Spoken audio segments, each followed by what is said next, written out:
Hello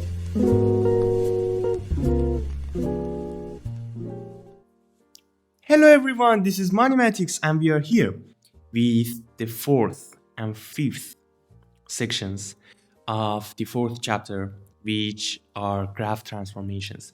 Well guys, we are talking about translating the graphs or graph translations in the fourth section, and in the fifth section we are talking about a stretching of the graphs. So I'm just going to combine these two topics and just put them in the same video, and then go for the reciprocal graphs, because for reciprocal graphs we need to have some knowledge of graph transformation to have much more complex and exam style questions.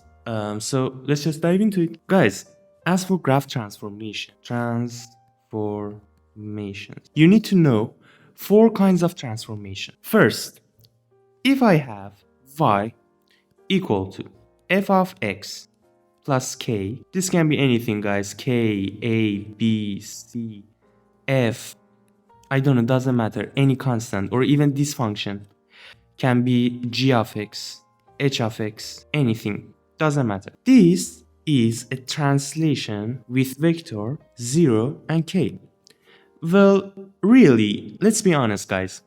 The thing about this is that the transformation or the translation with vector 0 and k can be said as every y coordinate has the value k added to it. So if you have a transformation, let's say y is equal to f of x plus k, then for every point on the original graph, which is f of x, for every point on the f of x, there will be a value k added to the y coordinates of this graph.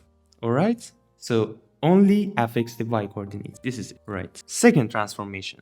Y is equal to f of x plus k, right? So as for this one, this is a translation with vector minus k and 0. So guys, the thing is that whenever you have a translation for y, see, this one goes back to y, or outside of the original function, we can say it in this way as well. Whenever you have a translation outside of the original function, then it will affect the y coordinates directly. Alright, so like if k is added to f of x, then every y coordinate of the original function will have k added to its y values.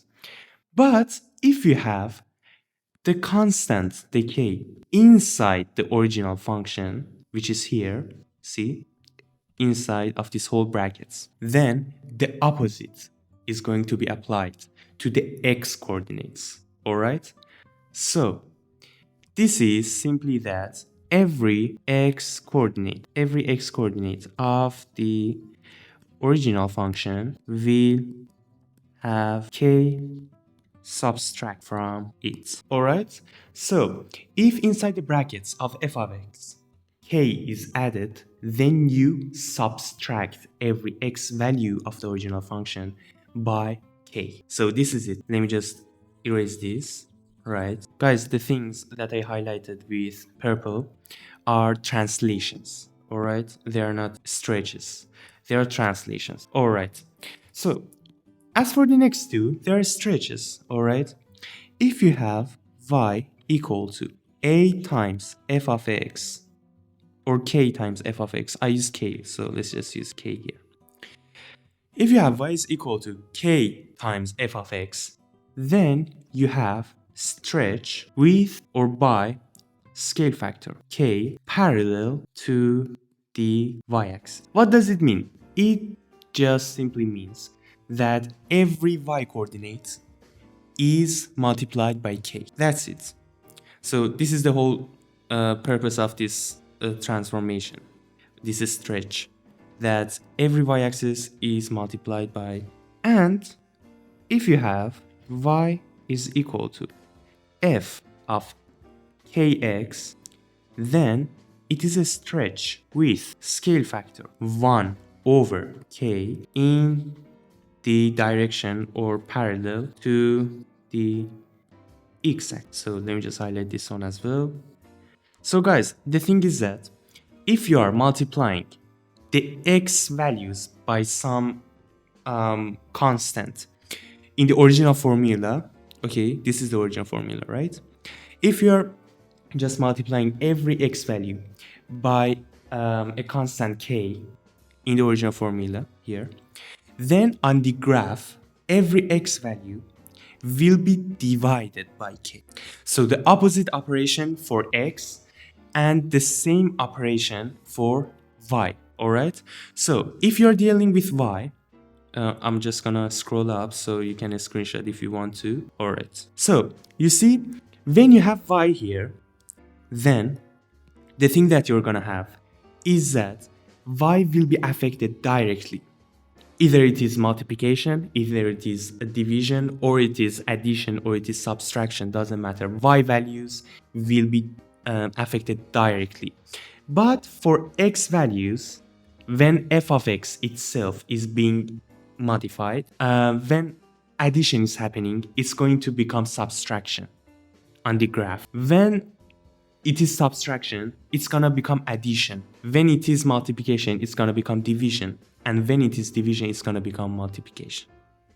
So that's it for transformations. And this is all the knowledge that you needed to know about all these.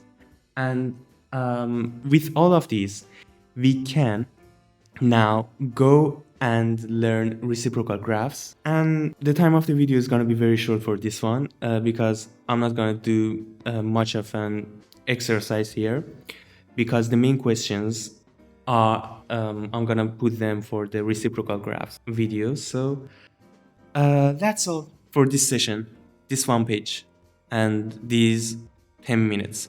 I'm sure that you're very familiar with this, or maybe you even need to skip this video because for transformations you have learned this already in IGCSE. So I just recorded this video because it is in the book syllabus, and even if you know the transformations from IGCSE, you need to revise them, because here in A level they're gonna be more complicated, these questions I mean. And so revise all of these, because we're gonna have it in reciprocals and cubics as well. So till the next session, see you guys.